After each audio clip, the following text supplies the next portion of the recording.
Madam Chair, you are live. Thank you. I will call this meeting of the Charter Review Commission of April 13, 2023 to order. It is 5:02 p.m.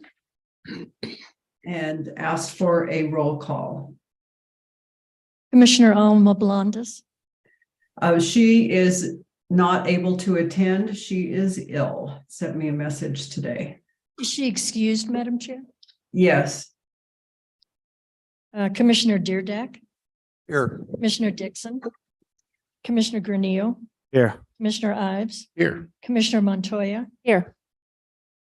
Commissioner Ortiz. Commissioner Pettis. She, I believe, is excused traveling out of state. Chair Long. Yes, I'm here. You have a quorum, Madam Chair. Thank you. And I apologize, I could not be there in person. Had a family medical issue out of state that we're dealing with. So I will be at the next meeting though. At this point, I would like to turn the meeting over to Commissioner Ives to run the meeting, since I don't believe we formally have a vice chair. And I think it'll make for a better run meeting if someone there is able to run the meeting, and Mr. Ives has agreed to do so. Thank you, Madam Chair, and certainly happy to do so in your absence. Our first item of business, we've had the roll call, so I believe that brings us to item number 3, which is approval of the agenda. Were there any changes from staff? Apparently no changes from staff. Any questions or changes from members of the commission? There being none, is there a motion to approve the agenda? I will second. We have a motion and a second. Any further discussion? There being none, all those in, can we do a voice vote? All those in favor signify by saying aye. Aye. Any opposed? Any abstentions? Very good. Our agenda is approved. That brings us to the approval of the minutes, and though there are the minutes from the March 30, 2023 meeting of the Charter Review Commission. Any changes from staff? Seeing none, are there any changes from members of the commission? There being none, is there a motion to approve the minutes from the March 30 meeting? Chairman, I move approval of the minutes as presented, and Bernardo did such an excellent conversation for approval. Is there a second? Second. We have a motion and a second to approve the minutes from the March 30th meeting of the commission. Any further discussion? Seeing none, all those in favor signify by saying aye. Aye. Any opposed? Any abstentions? Very good. Our minutes are approved from the March 30 meeting. That brings us to public comment, and would ask staff if there is public comment. Okay. But anybody online as well, or? Commissioner Ives, there's no one online at this moment. Okay. Yeah. Please.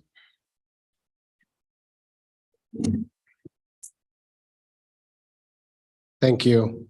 It's good to see you in person. This is our first encounter. Chair Long, or I should say Chair Ives, members of, Adam Johnson, 121 Arroyo Hondo Trail, 87508. Members of the Charter Commission, my name is Adam Johnson. I'm the Executive Director of the Old Santa Fe Association, and I've written in for several weeks now about the issue of quasi-judicial hearings for land use cases. I'm sure you are well aware. Thank you for your time and consideration on this topic. As I understand from the Governance Subcommittee report attached to today's agenda, the subcommittee has recommended that council, quote, instruct the process currently underway to revise chapter 14 of the city code to evaluate and potentially incorporate language that allows equity of input between the public and the applicants. I believe this is a good course of action in general, and I look forward to hearing a report on this subcommittee's decision-making during this meeting. Respectfully, I urge the second subcommittee on human rights and social issues to take up the proposed addition to the city charter. I believe such language is appropriate for the guiding document of the city, in addition to the land use processes explained in chapter 14. The charter will have immediate effect, whereas chapter 14 is a multi-year process with substantive changes being introduced in optimistically late 2024. The adoption of recommendations from the chapter 14 consultant could feasibly go on another 2 years into 2026. Moreover, the City Charter Commission is better situated to implement this recommendation because it is appropriately distanced from issues of land use. Whereas a land use consultant and our own land use department are entities doing the major lifting for the chapter 14 revision. It seems prudent to have a more disinterested body ensure fairness in land use processes by providing guiding language for policy implementation in a general way. Finally, I wonder why it wouldn't be appropriate to include language about parity and balance in our city charter and to do so immediately. So that's all I have to say about my recommendations, and I really do thank you for your consideration. I want to note the issues of public participation in the 2023 Charter Commission. First, there's the issue that only two citizens have substantively contributed comments on such an important topic as our charter. Second, even though it is part of my job to interface with city processes, I encountered hiccups myself in the process of participation. Those were mostly technical in nature. 1 week, the portal did not have input for public comment, and I had to submit directly to the city attorney. I know how to do that. No one, others may not. The next instance I submitted through the portal, it did not come through, and I had to read my comment into the record during the public comment period. And this week I submitted through the portal again and then checked it earlier, and I had a conversation with Ms. Fagali over email. Thank you for your help on that. Where we determined that the comment had not gone through. She allowed me to resubmit the comment. So there are obviously some issues with the portal, in particular with the Charter Commission's reception of comment. This doesn't happen in other bodies, to my knowledge at least. And so I want to flag that for you. So I don't blame the city for these glitches, but they are troubling. The issue of public participation goes deeper, as was pointed out by the reporter, and I hope that you all had a chance to read the issue that came out yesterday. As was pointed out by the reporter yesterday, quote, "The group does not have a page on the city's website, and City Hall has done little to publicize its work. For all the community engagement sessions and outreach surrounding the city's truth and reconciliation process and the redevelopment of the Midtown campus, city officials have done little to get local residents involved in rethinking the very foundation of Santa Fe's government," end quote. They also note the low number of citizen engagement. So I pay attention. It's my job to pay attention. And I do think it's a shame that more people are not paying attention to what you're debating. And I actually say that in a strange way as a compliment to you all, because this is a very professional, considerate, and intelligent group of thinkers. And I appreciate all of the work that you as a commission have done, and for respectful consideration of my input. Thank you. Thank you, Mr. Johnson, and thank you for your continued participation in the process. It has been, I believe, very helpful and informative for the members of the commission. Is there anybody who would wish to make public comment? Please. Good afternoon. My name is Stephen Fox. I've started a branch of the United Nations in Santa Fe. And I'm happy to see Senor Granillo from Peru or Ecuador. Ecuador. And I'm really happy to see 3 diligent city councilors. This is a different kind of discussion. It's a different charter. It's the United Nations Charter.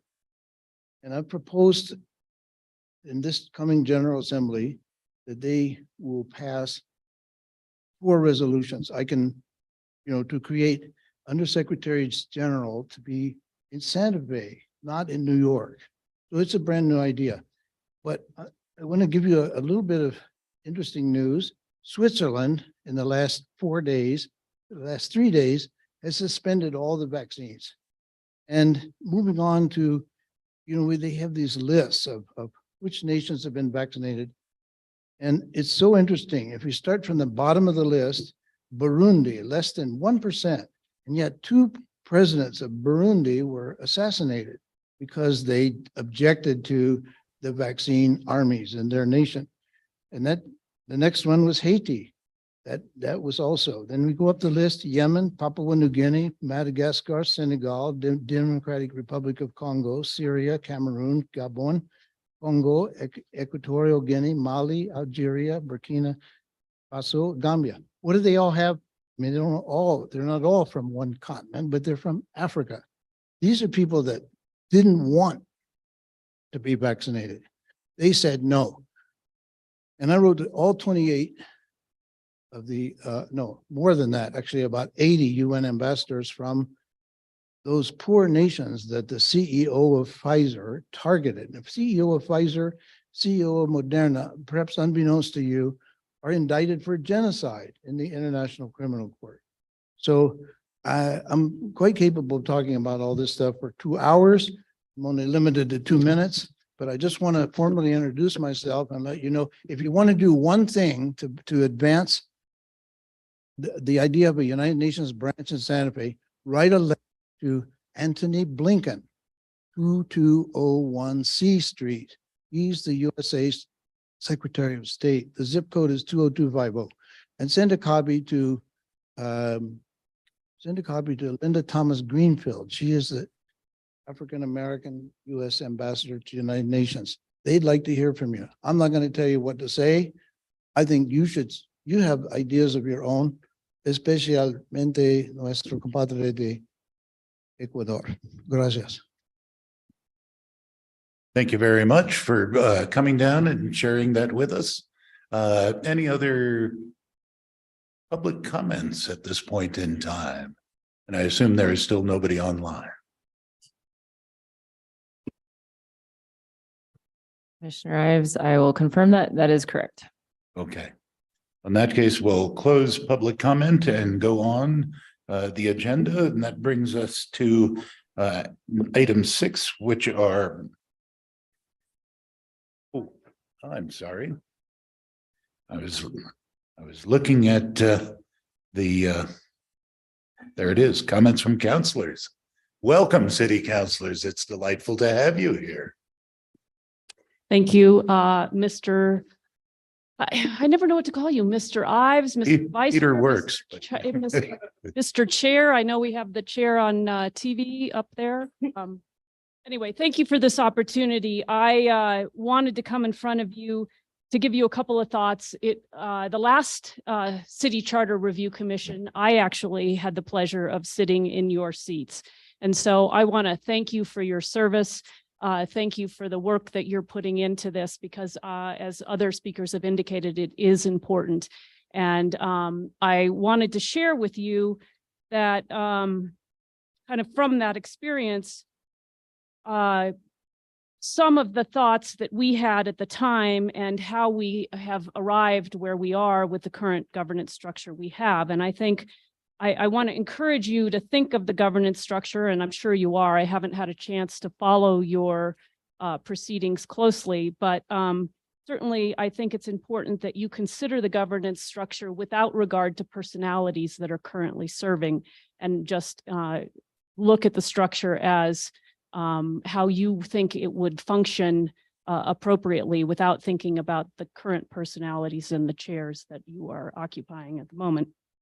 I also wanted to share with you that when we proposed and when the voters agreed that we should have a full-time mayor, I think it was because of the experience that city government had been pulled in different directions without a charted course forward based on wherever 5 votes could be found.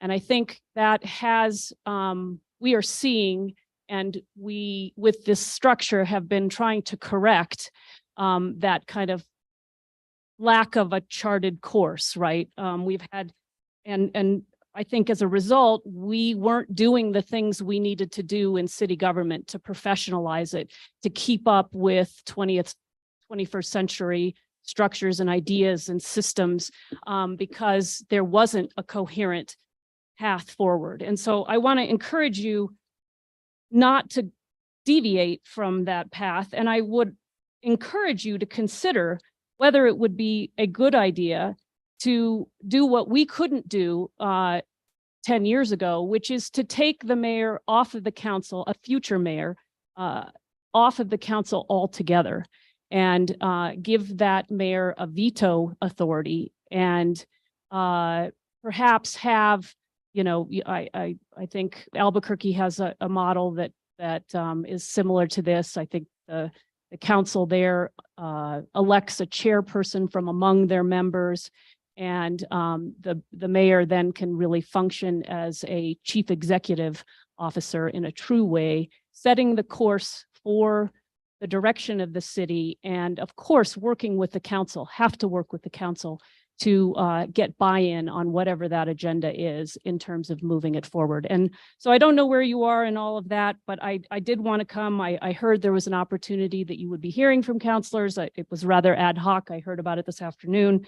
And I just wanted to come and share those thoughts and my experience. Oh, and then one other thing, I also wanted to let you know that it is my intention to bring back a resolution with other counselors to create an Office of Equity and Inclusion. You may be aware that we did have a resolution. We did pull it back. That does not mean by any means that we don't see that as something that we need in the city and want to go forward with. So it is my intention to bring back an Office of Equity and Inclusion, and it may not, what it looks like and how we do it is something we're talking about. So I don't know that it's going to be an add-on. Maybe it's something that we start small with internally. Maybe it's, I don't think it's the $700,000 add-on office that was talked about. But I do think we want to come back with a resolution. It will provide direction. It will be based, and I think on some of the recommendations of the chart report, and probably a home for the chart report's work. But I thought you should know that, because I think our introduction of that resolution may take a little longer than perhaps the window of opportunity where your work is happening. So anyway, again, thank you for your service. Really appreciate the work you're doing, and I appreciate the opportunity to speak with you tonight. Thank you. I would say thank you very much, Councilwoman Romero Worth, and for your prior service on the last Charter Review Commission. Councilor Lindell, welcome. Thank you, Counselor. I spilled the beans to Counselor Romero Worth about a counselor time today. There's just a couple of things that I wanted to come and speak about. One of them is on elections and how the terms go for counselors in their elections. Specifically, counselors that run for mayor while they're a sitting counselor. It's my belief, and I'll give you a couple of reasons why I believe this, that if a sitting counselor decides to run for mayor, I think they should give their seat up. The way it's structured now, you kind of have two classes of counselors, because our elections are every 2 years and terms are 4 years. You have some counselors that can run for mayor and not give up their seat. You have other counselors that if they want to run for mayor, they have to give up their seat because they can't run for 2 offices at the same time. The problems that I see with this are, if a person runs for mayor and they don't give up their seat and they don't win, the mayor that starts is, it's not always. Certainly, I served with Counselor Ives, and he was in the last election before, and ran against current Mayor Weber, and Counselor Ives retained his seat. And he worked tremendously with the new administration, and he was a perfect gentleman. I've seen other counselors that ran for mayor and did not win, and presented every roadblock possible to the next administration. I think that starting a new administration is hard, extremely hard. And I don't think that you need to have a council that's stacked with people that have been there that are working against you. Now, the other side of that is, say that counselor runs, the sitting counselor runs, and they win. So then their seat is vacant. They then get to appoint a person to their seat. That doesn't seem right to me either. So there's no part of that that I'm particularly comfortable with. In fact, I'm really uncomfortable with it.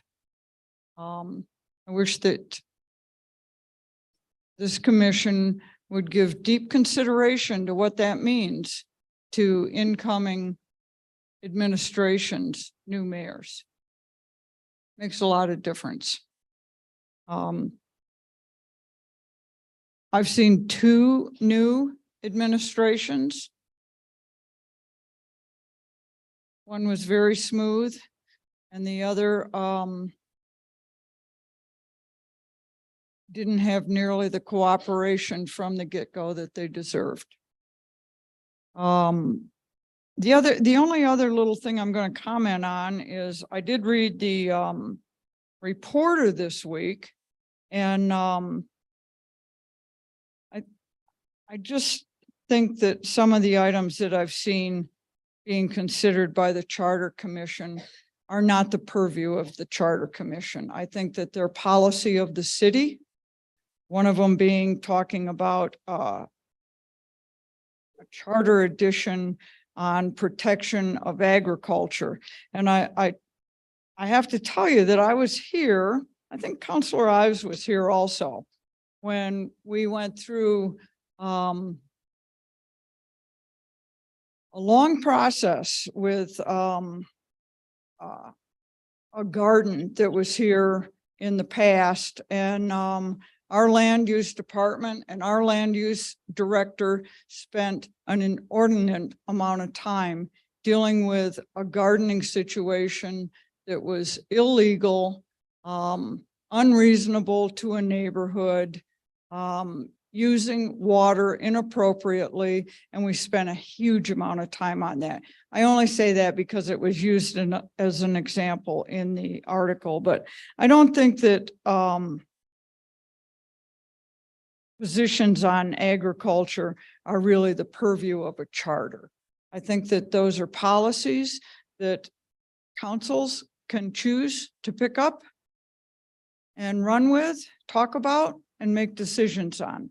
So those are the comments that I have. I haven't been to meetings. I saw the article. I do have very strong feelings about giving a new administration every opportunity to go forward, but also not having the opportunity to stack the deck and be appointing counselors. So those are my comments for today. Thanks for the work that you do. Thank you, Chairman Long. And thank you, Councilor Ives, for letting me speak. Yes, thank you for coming. A pleasure. And Councilwoman Cassidy.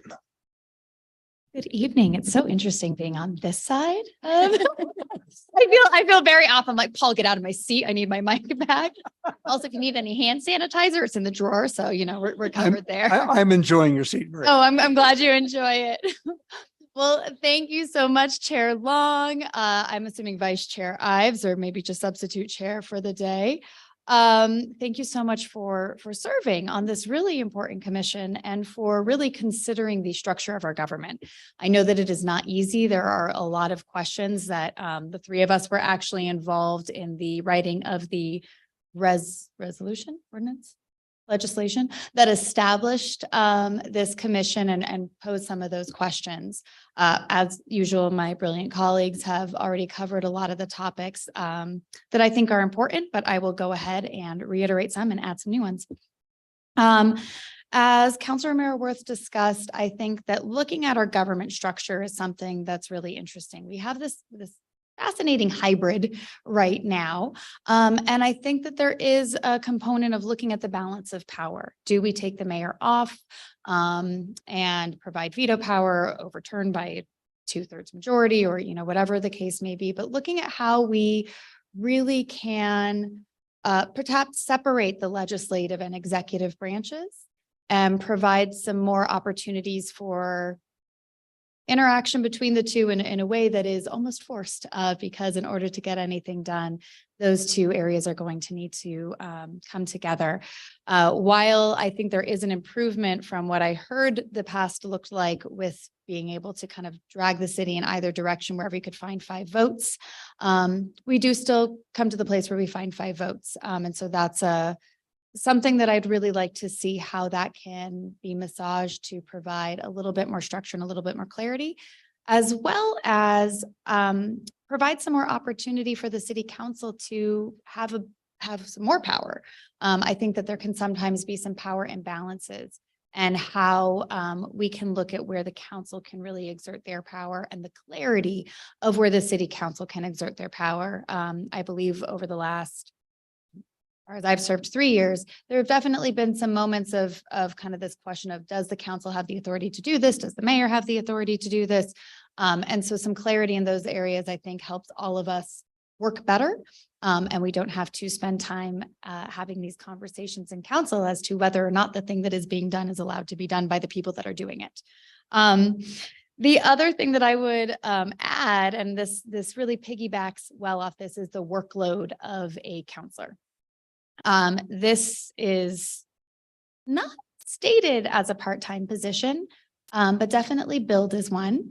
And I have to tell you, as one of the counselors that does not have another paid job, I am a single mom, so I'm going to say I do have another job, but I do not have another employer other than my 4.5-year-old, who really is quite the boss.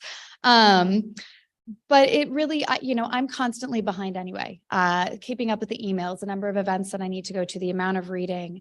And so whether that is a matter of making this a full-time position, so individuals are actually paid for the hours that they are working, and or providing staff to the council, and the ability for the council to really analyze legislation. We've had this conversation recently with the budget, that the council does not have a finance staff. We do not have staff that can really take a look at some of the proposals that we might want to make with changes to the budget and make sure that we are making sound decisions. I know that's just something that's very important for me, is that I don't want to propose something unless I truly understand what the impact is to the best of my ability, and not necessarily having our own staff can sometimes hinder that process. Of course, city staff they're incredible and they work with us and they provide their expertise, but they ultimately do not work for us. And so I think that is something to look at. Councilor Lindell did bring up the conversation around whether or not a counselor should have to give up their seat if they run for mayor. I am one of the counselors that actually, I'm in the off years, so I might be speaking against my own interest if I ever were crazy enough to run for mayor. But I do think that there is, I have not seen what Councilor Lindell has seen in terms of the dynamics, but I do have a concern about how that seat would be replaced if a counselor were to win, and the amount of power that is given to one person, especially in terms of being able to form their coalition and really be able to appoint somebody, as well as the voters not having the opportunity to choose who's going to represent them for the next 2 years.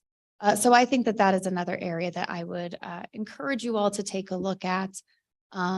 If this is still a good practice that counselors can continue to serve, even if they run for mayor and do not lose, and what the different scenarios might look like and how we would address those. I believe that is all I have to say for now. If there are any other questions you all have about any of the proposals that we put forward, the questions that we put forward, I am always available, so please feel free to reach out. And again, thank you all so much for this.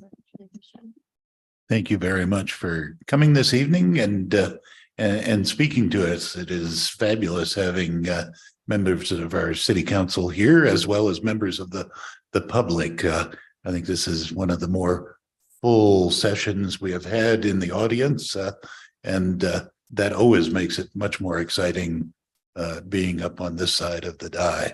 So, and I've used both the term counselor and councilwoman.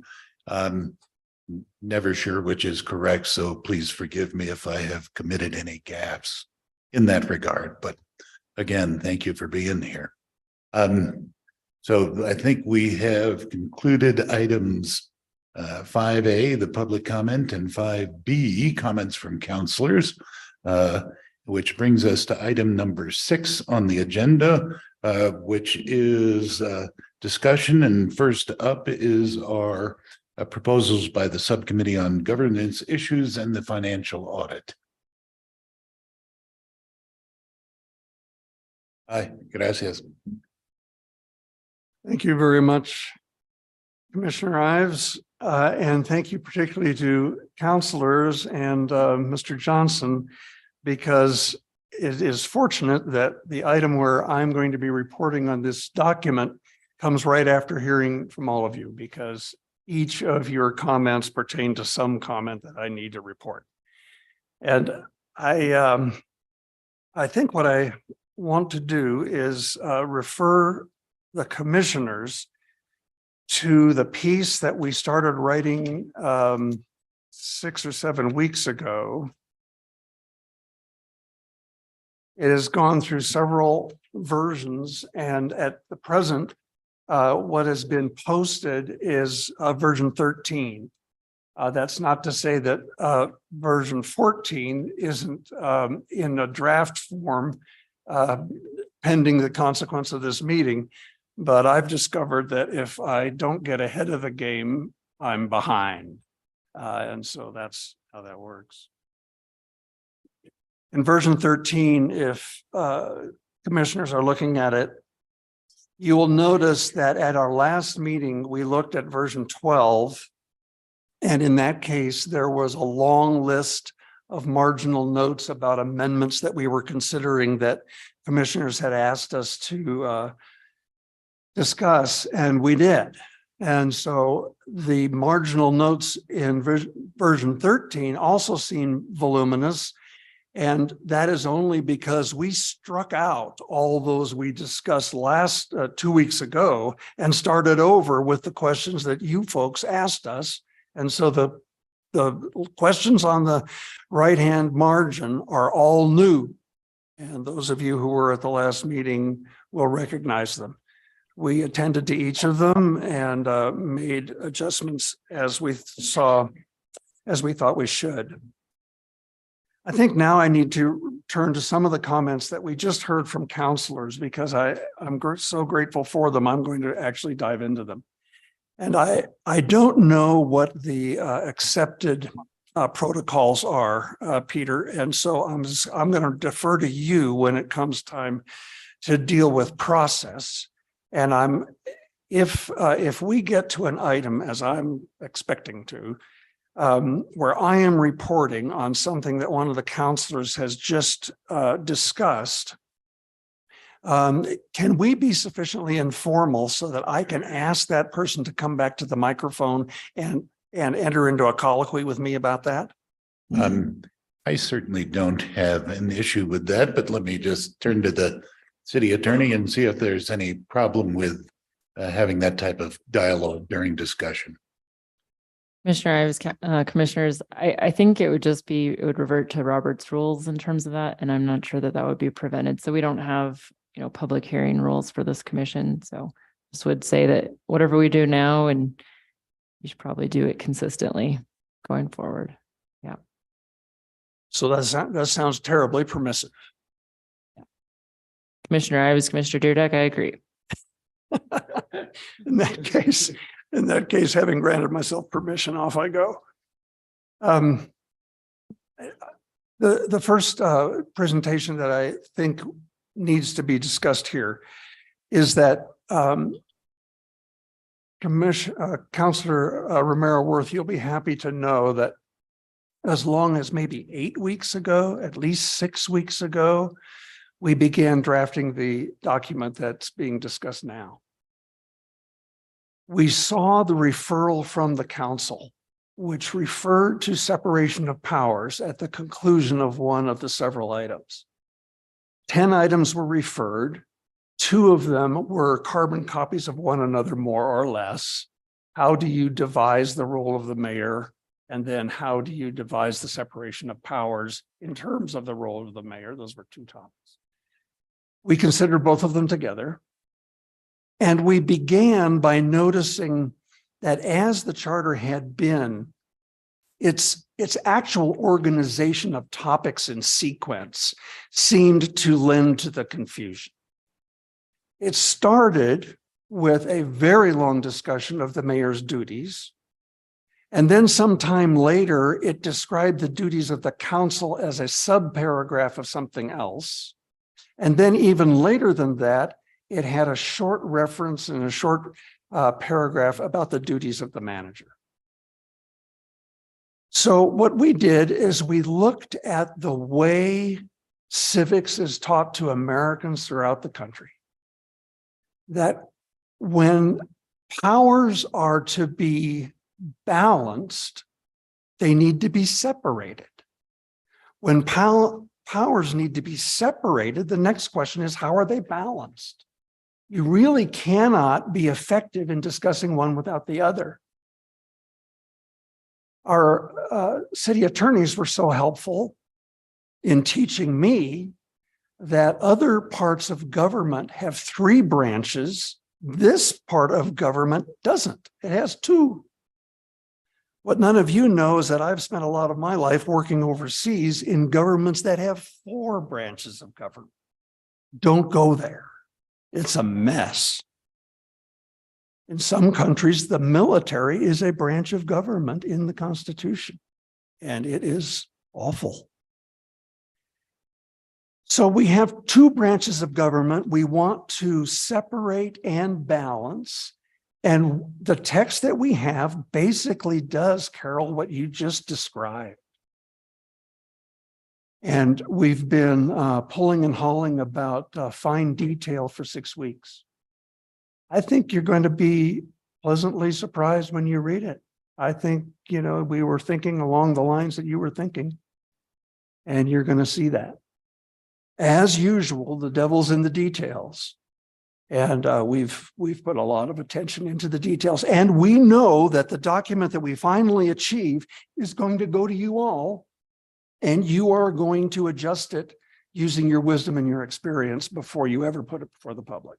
And we have written everything we have written with that clear understanding.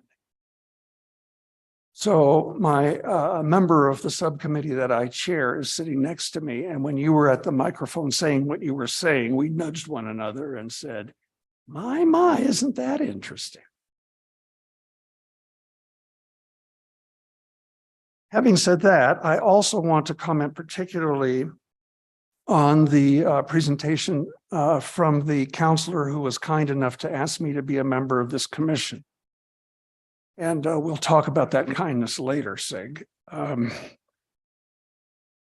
But I value and appreciate the way you framed your comment. And I think you see in our material that a majority of our subcommittee felt that we should not proceed in the direction that was requested in the referral, and that we trust people to take full stock of the behavior of their electeds and then act accordingly the next time the polls are open. So that was the approach that we have in our document, and that was supported by a very large majority of the subcommittee. The subcommittee has 4 people, and I think the subcommittee members will remember that I was kind of the odd man out, and in all respects, that was true. So Sig, the reason I asked Counselor Ives the question I just asked is that I wonder if the issue could be better handled if it were stated in positive terms rather than the negative terms that were referred to us. The negative terms were, should a counselor have to resign when they lose? And that seemed to me, and it seemed to us, I think, as pejorative and close to punishment. You lose an election and you'll be punished. I wonder if it would shift the discussion completely if we stated it positively. And so I'm simply asking my colleagues and counselors as well to consider such language as this.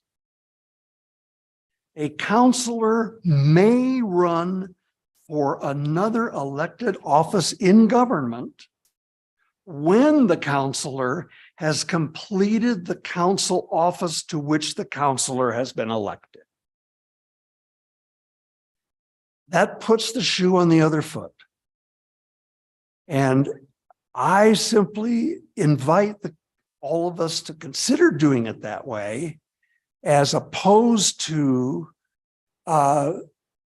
setting in a constitutional document the expectation that we would get a letter of resignation on account of a loss.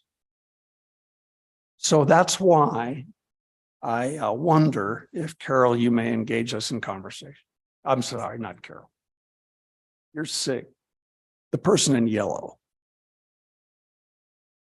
Thank you. Let me try to clarify and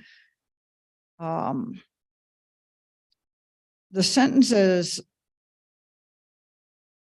you just stated that a person would need to resign. Previous.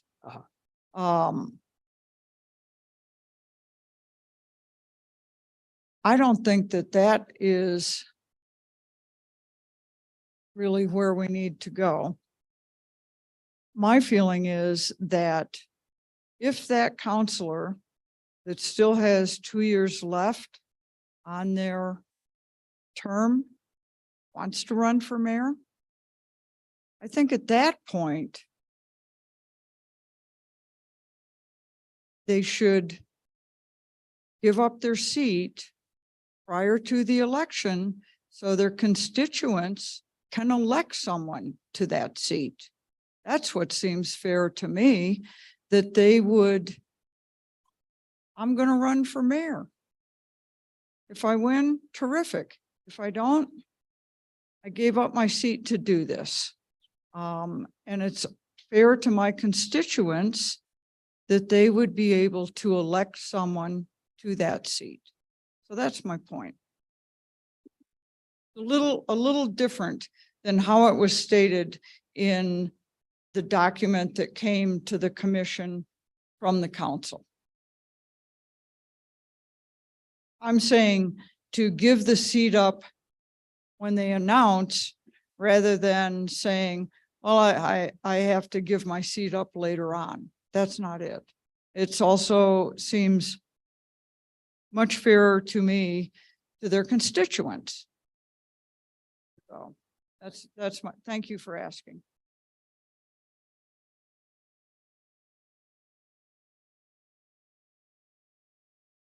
And Commissioner Ives, Chair Ives, I was just, I think Councillor Lindell pointed it out well, that the way that issue is stated in the resolution that came before us is different than what we're hearing tonight. And that is, at the time of the election, you make a choice, which as the councilors are stating it, you make a choice as to which office you want to run for. And that way the vacant office could be put on the ballot. And that would take care of the issue of a new mayor appointing and having the power to appoint for a vacancy that occurs after the mayoral election. So I think it's reframed now in terms of the concerns, at least, that we're hearing tonight. Just wanted to point that out. Thank you for that clarity. Appreciate that. And Counselor. Thank you. Just to add to the complexity, and Sig, maybe I am misunderstanding you. So essentially packets come out around May. Are we saying that somebody has to give up their seat in May? So they would serve the rest of that year. Okay, that was my concern because I was like, well, then who's gonna, never mind, I guess. So that's important. They would serve the rest of their term and then they would vacate their seat come January 1st. But at that same time, the public would know that if they want to run for that seat, they would be able to line themselves up to do so. Okay, never mind. Complexity's clear. Thank you. Friends, Oh, for the year? Correct. So yeah, so they would, if they got their packet in May, they won or lost, December 31st is their last day as a counselor. January 1st, they're either a mayor or a private citizen again. Thank you. Commissioner, if I might, before you continue, Commissioner Ortiz has a question. Thank you, Mr. Chair. I do have a question. It's a clarifying question, probably directed to our attorneys. As I'm listening to the dialogue and the conversation, I want to make sure I understand the process because you know me, I'm a process person. I want to make sure it's clear so that we all are on the same page going in the same direction. So the commission was established to develop recommendations to the counselors. And we were given some list of suggestions, and then we've come up with our own. And so those recommendations will go to the counselors. My question is, are the counselors allowed to consider other items to be included in the charter, or can they only consider those subject matter areas and recommendations that the commission submitted? Chair Long, Commissioner Ives, Commissioner Ortiz. We have made changes to the charter outside of the Charter Review Commission, primarily most recently in relation to adopting the Local Election Act and some changes that were related to that. So I don't think they would have to come from the Charter Review Commission. I will double check that there's no limitation like for this moment in time, but I wouldn't see why that would exist. Thank you, Attorney. I appreciate that. And I raised the question because what the commission may recommend in a subject area that you all have asked us to look at may not be exactly what you're hoping to see, but you obviously have the authority to adjust that and move forward with that. And so I just wanted to clarify that we were not stifling your ability to do anything, that whatever we did was just a suggestion and an idea and perhaps a different option that you may have considered that would help you in looking at what we recommend and then looking at your practice and how things have worked and to determine what the best matter is. So I just wanted that clarification because I see us moving forward with a lot of ideas that may or may not fit today with the thought of what the counselors would like to see. But I also know that we still have not had public comment. We still want to do some of that. And we still have to look at the entire pieces of our document as a whole, because I've been part of two different subcommittees. We consolidated into one. And we've been looking at sections of this charter. And as I was reading through them yesterday as a whole, it looks a little different when you read the whole thing as opposed to just pieces. And so I know this is a fluid document, and I know we still, as a commission, will have opportunities to add to it or change it. And then the public comments, in my mind, hopefully we can get some weigh heavily on my decision. So I would hope that we do get some comments. And then that we forward once at the very end after we get it all together to the councilors. But I just wanted that clarification because now I really appreciate the process a lot more. And I appreciate you allowing me to ask that question. Thank you. Easily done, and thank you for asking an important question. Commissioner. all right. This somewhat long conversation has helped me, I know, and maybe others, because we had not had an opportunity to interact between the two bodies, and that has added a lot of light to this discussion. I I think the hour is getting late and we have the other committee that we're going to need to look at as well. I thought at one point that I would go through the questions you all asked at the last meeting and point to the answers. I only want to remind you that in one case, there was the question of how do we frame the details about a provision regarding the mayor's veto? And Peter, you asked me a question about that during the meeting in the last meeting. And we've discussed that, and it turns out in the Model City Charter, there is quite a passage about it. And we read that carefully. I found some other examples. And in doing so, it became very clear that we should put in the document a marker in the section with regard to the duties of the mayor and another marker in the section with regard to the override duties of the council. But then Pat was very helpful in saying that if indeed the body agreed to that, and that's the direction that we wanted to go, that would be considered a directional decision. And then council could add what few sentences may be necessary in order to make a thorough provision in each case, that we amateurs were really not prepared to go into that level of detail that may be necessary in the charter. On the other hand, I did find a charter from a city in Ohio where the discussion of exactly how you veto and how you override the veto went to 2 pages all by itself. And that doesn't smell like Santa Fe at all. So I'm just letting you know that the way the subcommittee is dealing with that question is to proceed with it. We think it's the right way to divide the 2 institutions, the executive branch from the legislative branch. That's the right thing to do. And the way to empower both branches in that separation is to have this institution of veto, mayoral veto, and legislative override. That's the right thing to do. It's unique among all our paragraphs in that we did not do fine editing or fine drafting of material that we just don't feel professionally equipped to draft. So when you read it with that understanding. And that occurs on pages 2 and 6. That's where you will find that. There's one other circumstance in which a strategic decision affects 2 different citations on page 7 and 12. On those 2, there is a reference in the present charter to the Finance Committee.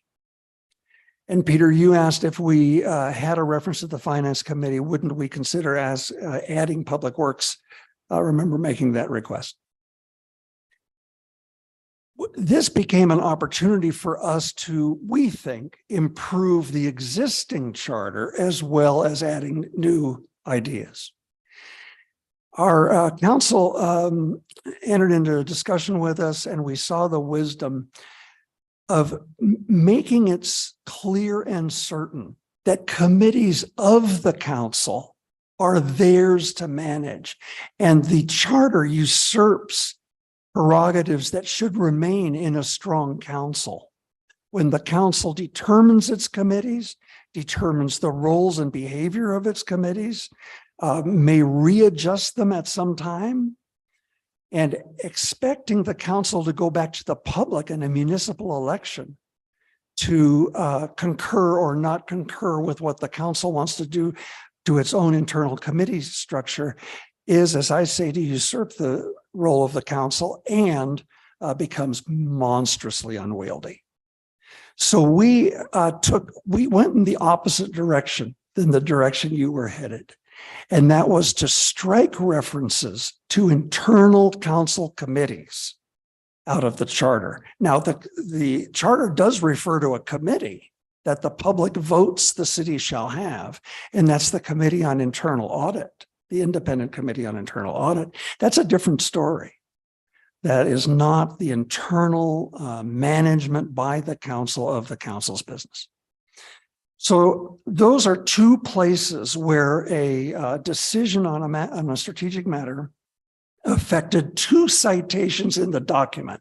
And I bring that to your attention because as I was editing the document, I missed one of them. And so in version 14, that's still in my computer, you will see that I've corrected that error of mine. I enjoy making errors. That's why I do it so often. I think I will leave it there. I think Mr. Johnson did request a rejoinder, and I'm happy to do that, sir. And thank you very much for being here, sir. We did place the text that you suggested in the commentary so that when the council sees it, the council may choose to do it differently than we've proposed, number one, or may choose to engage the chapter 14 of the code process with your text in front of them verbatim. I appreciate your comment about the awkwardness of the time circumstance, and I'm not sure exactly how to deal with that. But the text that you proposed asked would enjoin the process to attend to due process fundamentally. And that is so firmly ensconced in law that we are reluctant to add it into the city's constitution, where it's already a matter of law in the state of New Mexico. Now, whether or not entities follow the law is a separate question entirely, but that would be just as separate if it were in the charter or anywhere else. So that's the nature of our thinking. And if we have misunderstood the importance in some way, it would be an ongoing conversation about that. But I wanted to be clear with you about how we got to the conclusion that we got. And Aaron, I do think it matters to us, this question of when a principle is stated in law, do we or do we not recapitulate that in a charter? In general, we choose not to because of advice we think we have gotten, but maybe we misunderstood. Chair Long, Commissioner Deerdeck, if you're talking about a city ordinance, then the charter would overrule it. So state law. It might depend on the type of law or what it says in the context. So most of the time, we probably cannot deviate from the law and the charter, but there may be circumstances where things are not applicable to home rule municipalities. I'm not sure if you have a specific example you're referring to. Sure. The provisions that Mr. Johnson has referred to us have to do with do we follow due process? Chair Long, Commissioner Deerdeck, I think Mr. Johnson is suggesting giving additional process to folks who wouldn't typically have access to it. So does that make it a charter matter, or does it not? Chair Long, or Chair Ives in this case tonight, Commissioner Deerdeck, I think a charter can always give additional rights. Whether those rights interfere with someone else's rights, I think would be an interesting question. Due process under law depends on what right is at issue. So I think the idea of giving equal rights to property owners and non-property owners would definitely be potentially a legal issue that wouldn't be permissible. I'm not sure it's been litigated in New Mexico. But generally, the process that is due depends on what rights are at issue. So the concern I have about the current proposal, although I have not delved into it significantly, is that it suggests that you would give folks who do own property the same rights as, or would give rights to folks who do not own property the same rights as to those who do. Commissioner Ives, you're a member of the public is trying to get your attention. I understood. If it's on this particular point, if you want to, as we have allowed others to come down and follow up, please do. Thank you. And I, Chair Ives tonight, Chair Long on Zoom, members of the Charter Commission, Commissioner Deerdeck, I appreciate that you added the text into the document. So I just want to start by saying that. And I recognize that this is an issue that is ongoing in Santa Fe. It will not, I don't foresee it to just magically disappear.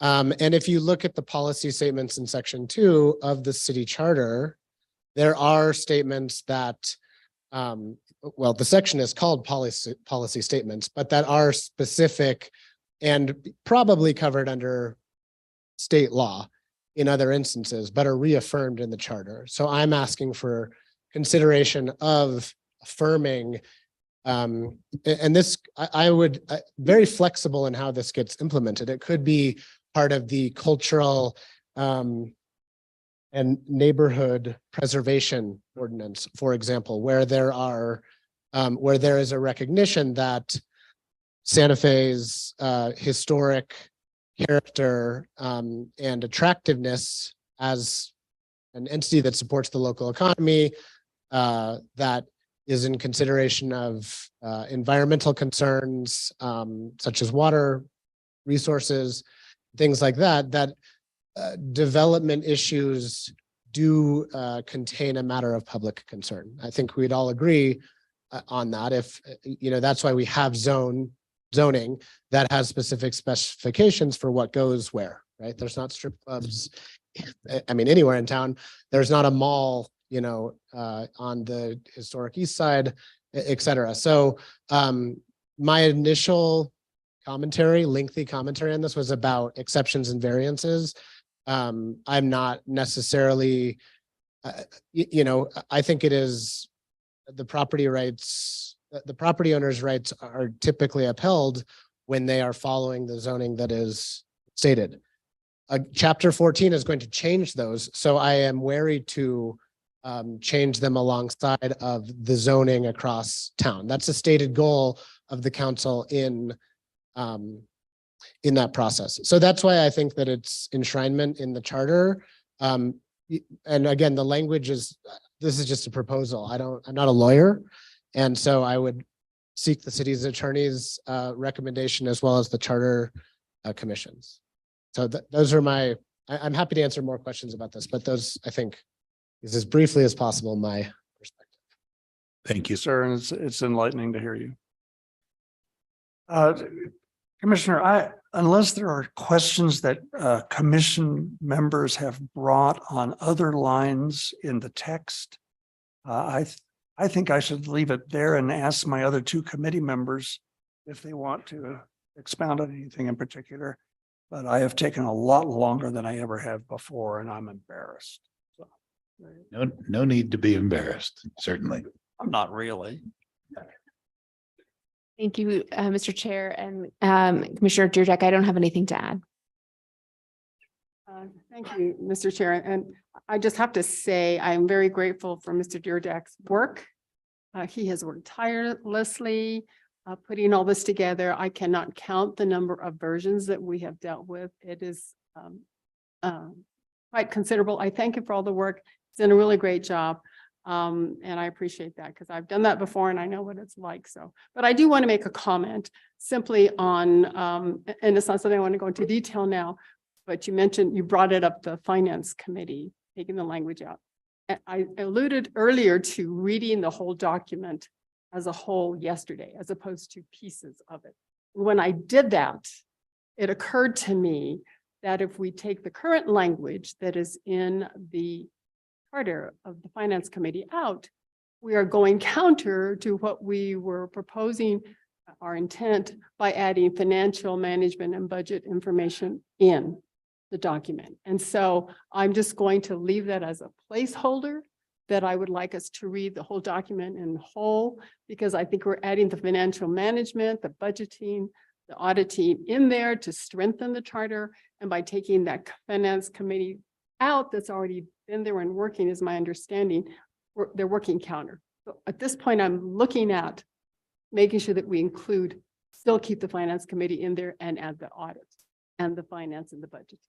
That's all I wanted to say, because when you look at it as a whole, it's a whole different picture than when you're just looking at pieces.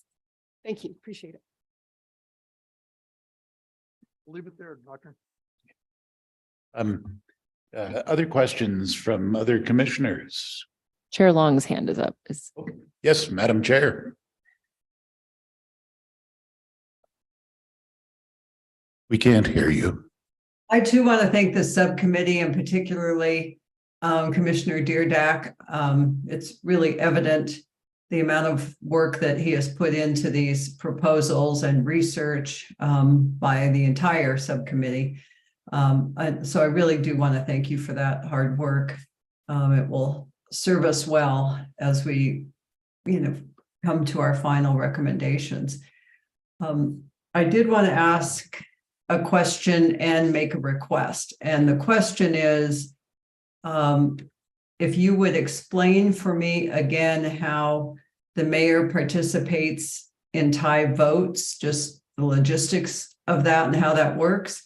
And then the mayor's role in attending quasi-judicial hearings and why it was felt that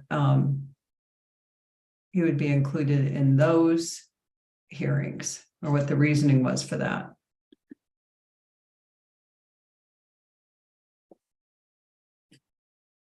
Thank you. I thought that the text where we had the discussion of quasi-judicial participation, that was part of one of the changes that we made. Where are you looking? It may be one of the prior versions. I'm afraid it is. My questions that, so if that's out now, that's helpful. I will take a very close look and make certain. But I think we struck it because we knew that chapter 14 was so under discussion. Okay. And then what about the tie vote issue? Is that? Okay, so we did describe that in commentary.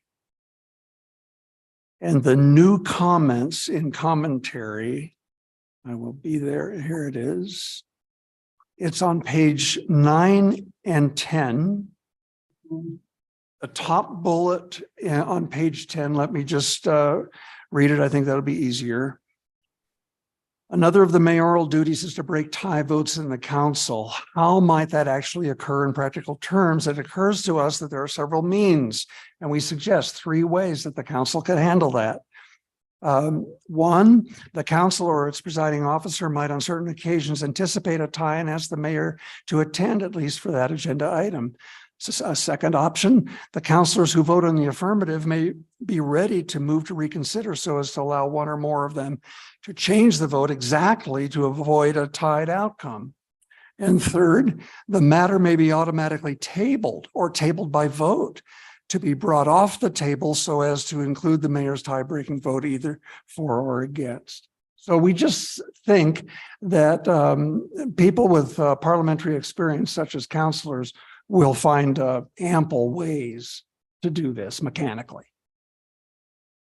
Okay, so it wouldn't be a charter provision, but it might be in rules of procedure or. Exactly. Okay. Or practice. Okay, and then my thank you for that. And then my request was to have the subcommittee if you will agree to it, take a look again at the issue that we heard, the concern we heard expressed by two of the counselors tonight, because I think we got a little bit different view of it, at least as to how it's stated in the resolution, that there would be a sort of a choice of which office you're going to pick at the time you run for mayor, with the concern expressed about the mayor's ability to appoint the replacement. I don't know if that was something the subcommittee really looked at. Maybe you feel like you have, but if you would just take another look at that with the reframing of the issue that we heard tonight. Thank you, will do.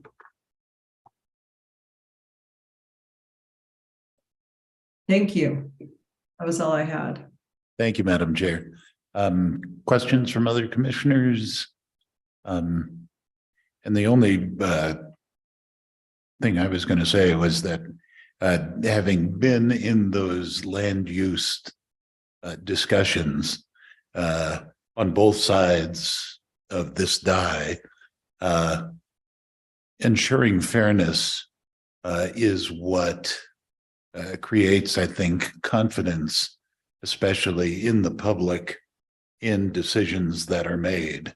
And when there is a sense that fairness and be it due process, but that there has not been an equal opportunity to address the particular issues to the deciding body, especially in the context of quasi-judicial proceedings, and especially where it's a question of rezoning, which is at some level, I believe, discretionary within the council, that has created tremendous strife in the past.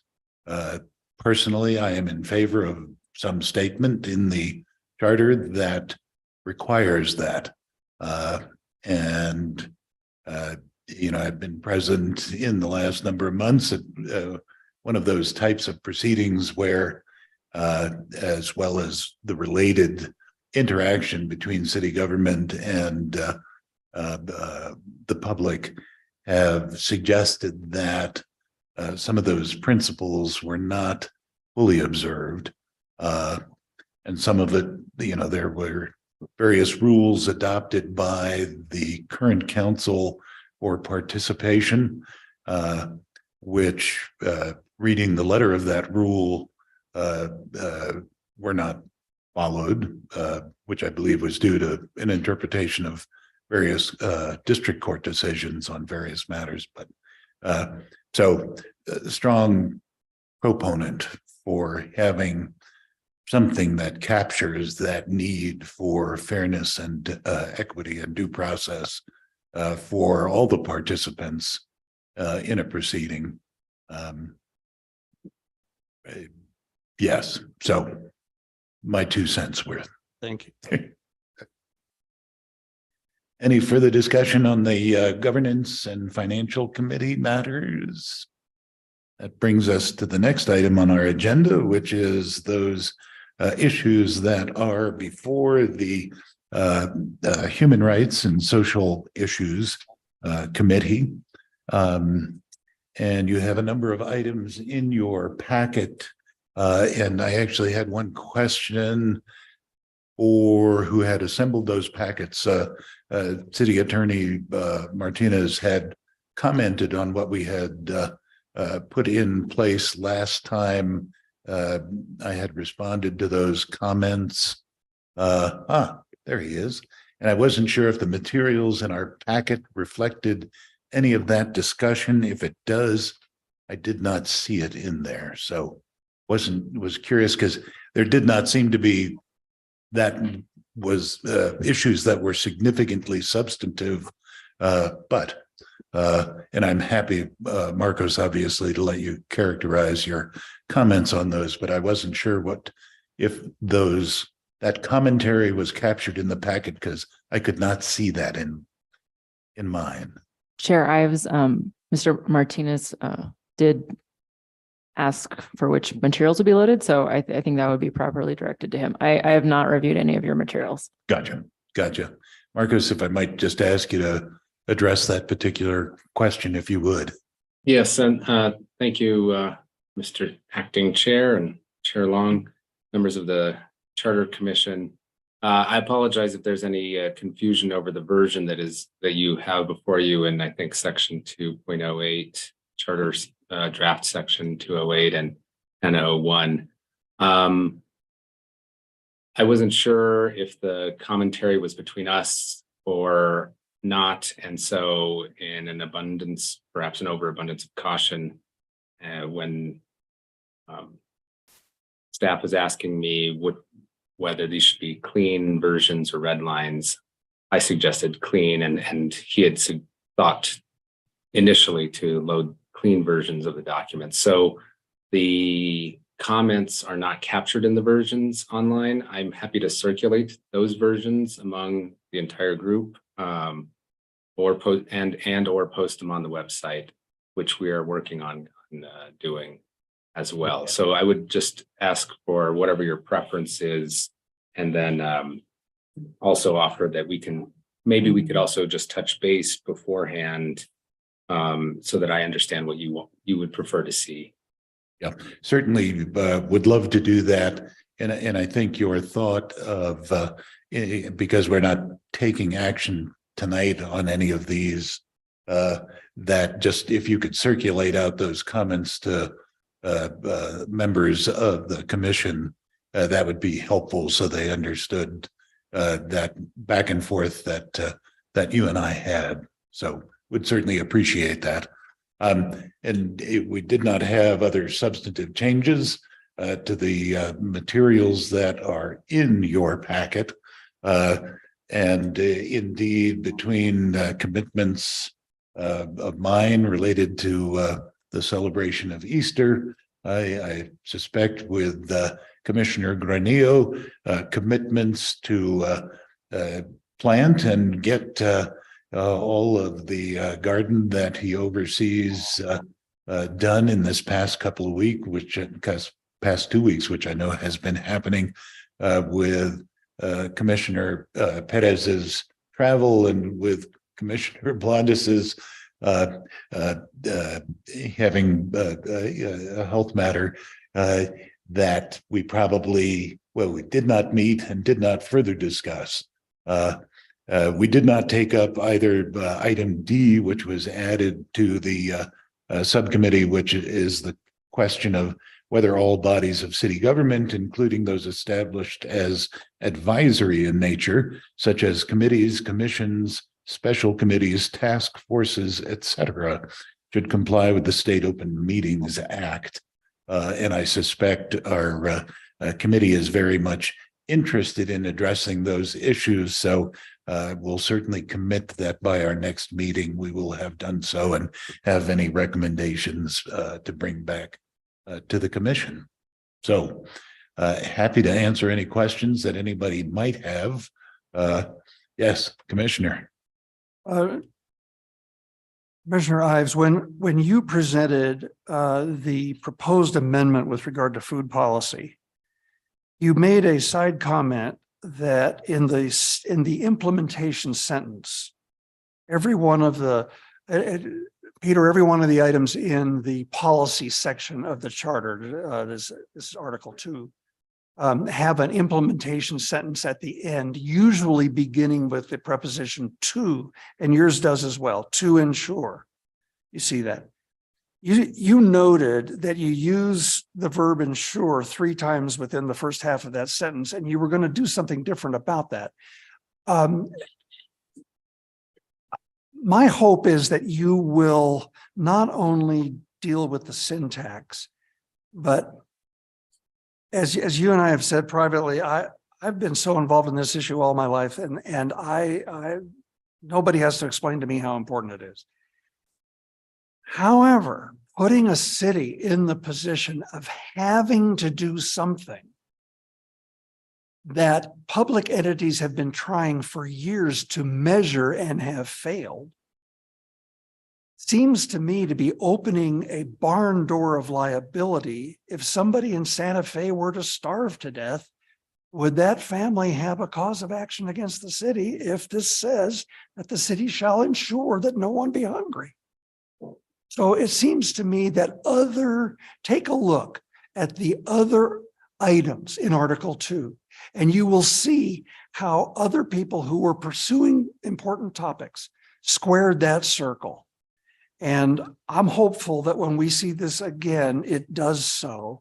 But if it is as it is now, I think it becomes a very difficult text to put into a charter. And I would note, I am certainly happy to do that and bring back any changes that seem appropriate, given the concerns that you have raised. And that's certainly something I would take up with the city attorney as well. Absolutely.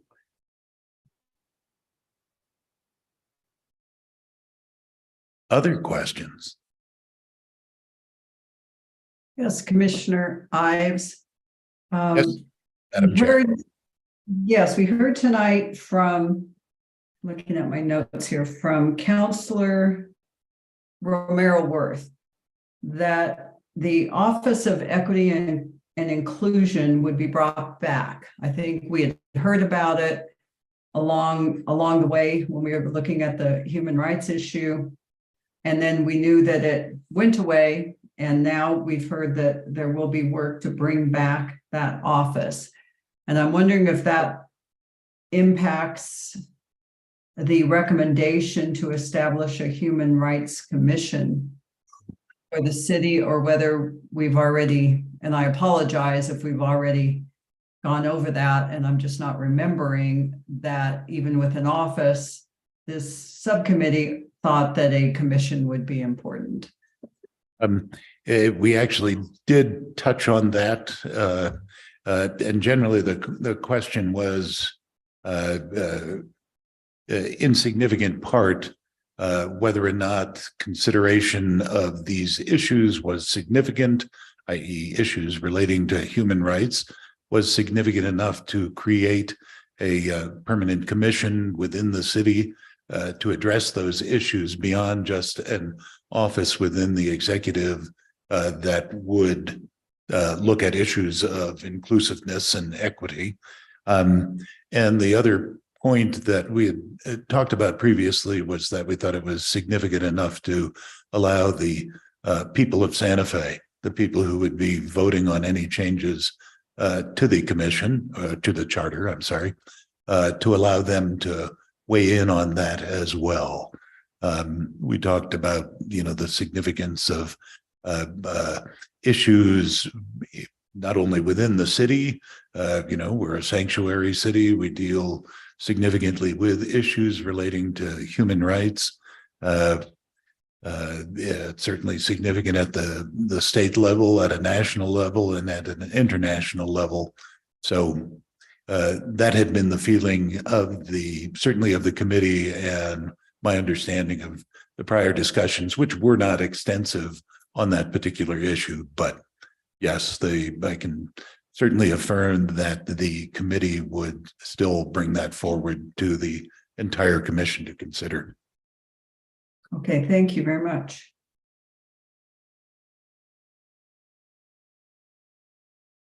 Other questions? There being none, we'll move on to our next agenda item, which is, new topics for consideration by the commission. What have folks brought tonight?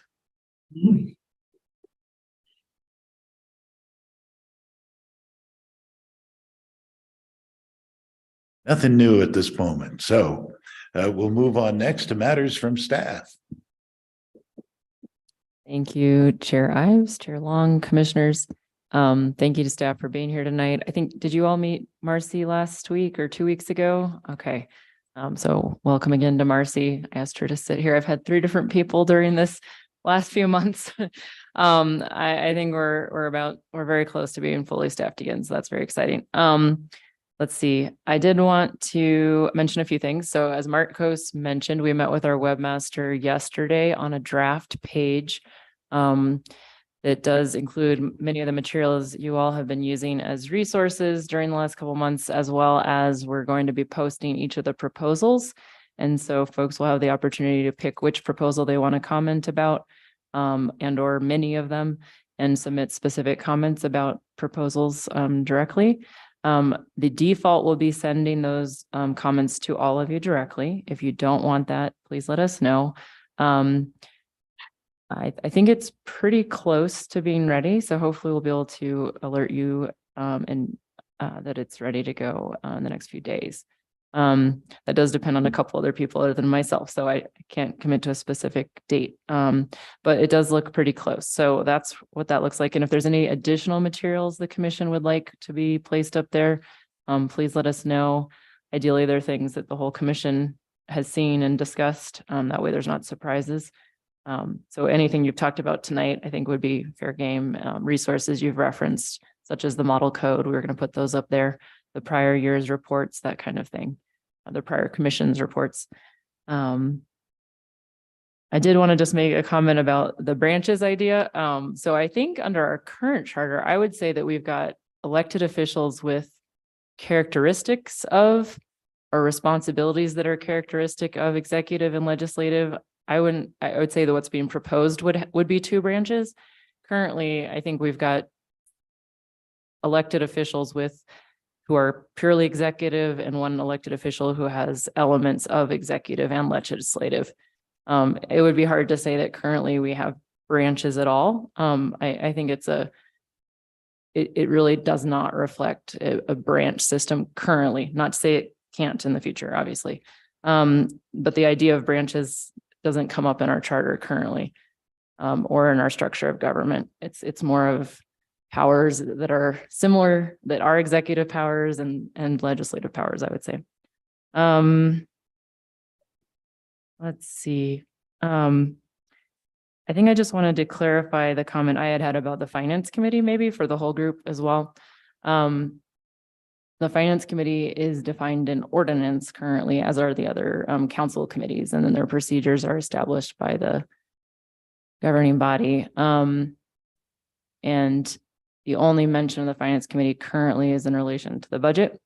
And the model code does recommend that committees are not a required component to reviewing the budget, that the entire governing body or council be the reviewing entity. I think so that was my primary comment about that, is that by adding the requirement for finance committee, it seems to deviate from that model code, and also is somewhat of a deviation from anything else in the charter in terms of the level of specificity. So in terms of the model of our current charter and the level of specificity, it just seems to be an outlier. And then I would just ask that if we get a recommendation about Human Rights Commission, it would be very helpful to understand if it would have distinct powers from the state commission, and if so, how, or distinct levels of rights for whoever is going to be protected by that commission. Is it applying to groups of folks who aren't already protected by the State Human Rights Commission, or is it providing protections that are higher in some way? And that will help our legal analysis there, because that was one of the points I think we just alerted the commission to that we hadn't done full research about, was preemption on that matter. So I think it would be a much different analysis if it does protect different rights and different groups of people than it will be of an analysis. And I don't know what the answer is in either sense, but I think if it will certainly be a factor in the analysis, I think, in terms of who it's protecting and how it's protecting them. Thank you. I think those are all my comments. I don't know, Pat, and I think Marcos had to leave, but Pat, do you have anything? Very good. Then we. Can I ask a very specific question? Yes. On what you've just said. When you post on the web, my preference, and I've just Alicia has agreed with me. Our preference is that all of the track changes, material, and the underlines and strikes and all that stuff. I would hope that what is posted is a current version of our proposal in a clean form, rather than all of that other stuff. Including the commentary sections, that's fine. Chair Ives, Commissioner, I think we're happy to do whichever version you prefer. So I was hearing earlier that maybe Commissioner Ives would like certain red line maybe to be included as well, but I think we can check in to see if the version we're And I just proposing love is to the one see you would like. Marcos's red line go to the commission members Okay, so they can see what his input was. okay. But as far as posting for comments, I think it's best to give where we have ended up for comments. And whether or not we provide any commentary along with that, perhaps an open question, but yeah, the red lines, I don't think are going to be helpful to somebody reviewing that. There should be a strikeout and black line to identify what the proposed changes are, but yeah. Commissioner. Mr. Chairman and Commissioners, I'm glad that was brought up. I was waiting for the next item on our agenda to bring that up, but clearly just the governance packet is 30 pages. And it has all the work that has been done. And I'm not sure I have the most current version because I know they keep getting updated quite often. So I want to be sure that we help clarify for the public what it is that we know that we are agreeing on. And so I think Marcos mentioned it. Should we get clean versions or red line versions? And I'm glad you brought it up because I suggest we consider just getting the clean version of the document, what it's going to look like without the lining out, because that confuses the issue. It raises questions, and it should reduce our 30 pages to maybe 5 or 6. But if the public starts looking at these 30 pages, they're going to get disillusioned, discouraged, and they're going to look at it. And what we want is public comment. We need to make it user friendly. We need to make it easy to read. So I really ask us to consider using just the clean version and no commentary, because that just raises questions. And as many people as you have in a room, you're going to have that many different opinions on different issues. And I'd like to make it clear to the public where we're at in our process with our 75% of work, because we still need to listen to their comments and then move forward. So I would really hope that we have the attorneys put just a clean version on the website. And I'm glad, and I want to thank Mr. Johnson for raising the issue about the website not working, as well as there's nothing on the front page. I'm glad to hear, Aaron, that we're get that going. I know the Independent Redistricting Commission had a flag on the first page of the city website, and we had lots of people looking at that. We had huge maps, and it got out there. And I really hope that we get that going very quickly, because that's the only way we're going to get some people to see what we've done. They're not going to listen to these meetings. They don't have the time, but they will hopefully get online and read 6 pages of our recommendation. So I would hope this commission moves in that direction. And thank you, Aaron, for getting that website going. I know it's a lot of work, but that's our only key and link to the public. And I agree with clean version. Thank you, Commissioner. Any other matters from any other commissioners? And let me just say, welcome. It's great having you here, Commissioner. And if there's anything any of us could do to help get you up to speed on anything we've been doing, we are all happy to do that. So, and with that, let me turn it over to Chair Long. Please. Yes, thank you.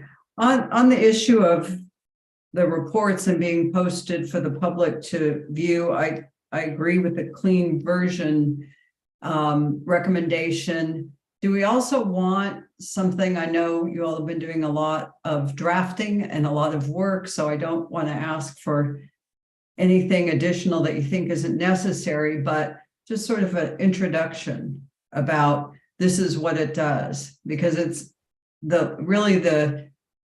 I'm thinking of a report of what we're recommending and why, and then the strikeouts and the red lines are just sort of the detail work that would need to go into an eventual, I think, recommendation to the council and to the public. But I'm wondering if it might be helpful to the public to say, this is what we're recommending, this is why, and you can comment on that. And the details, they may not have to get into. And Madam Chair, quite frankly, from where I sit, that would be an important component.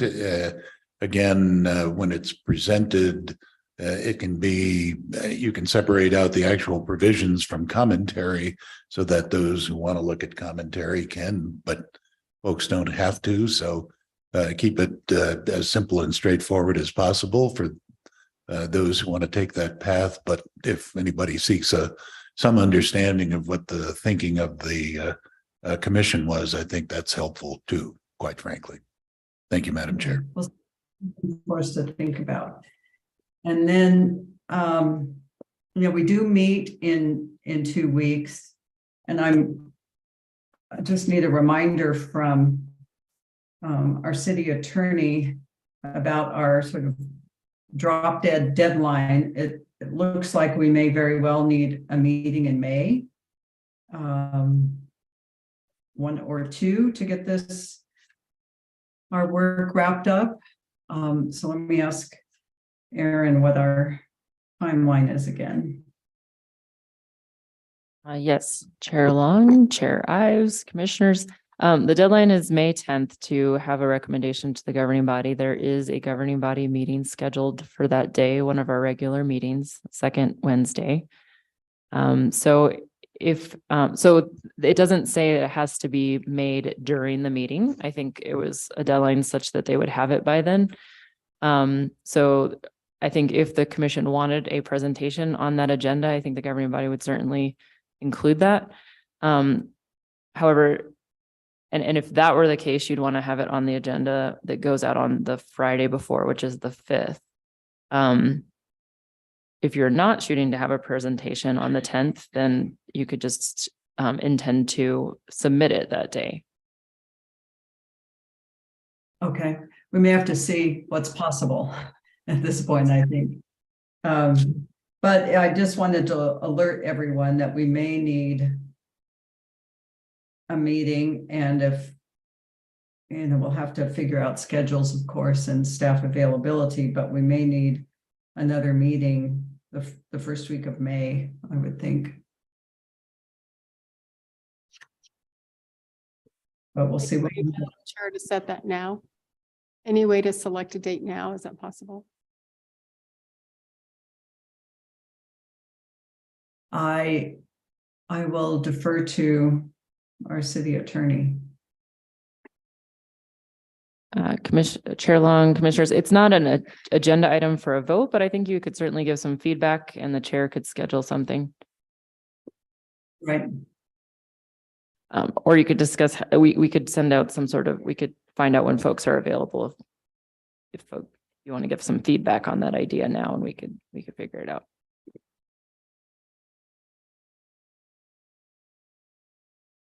Yeah, I think maybe if you could send something out that's based on availability of, if we're going to meet in council chambers and your availability with other meetings. It might be nice to have a placeholder for that if we need to meet the week after 27th.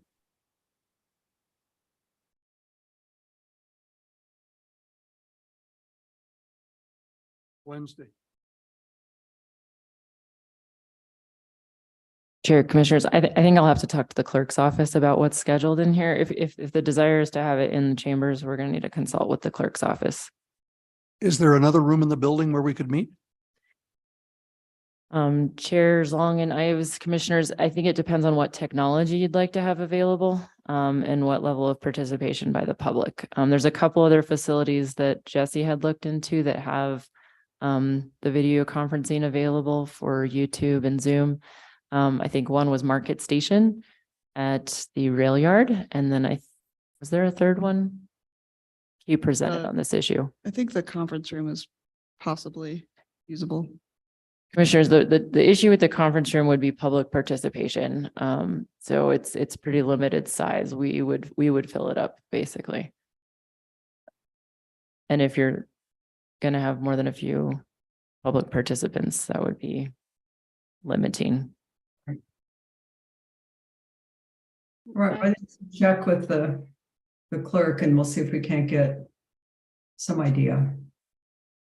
And if we need to just, if we're at that point where we're approving a report and we need to just have the meeting completely virtually by Zoom, we could do that if we need to. Okay, and I'm looking at the first week in May, is that correct? Yes.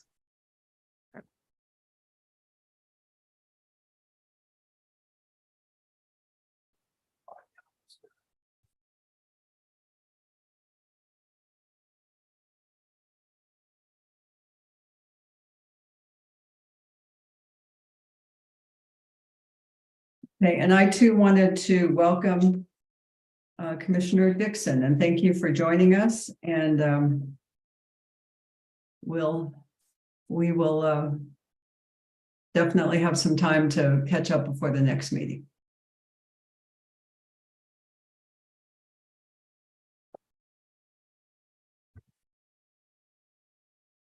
And that's all I had, Commissioner Ives. Very good. I think that concludes our agenda. Trying to remember if we do formal adjournment motions, but we don't. So we are adjourned. Thank you.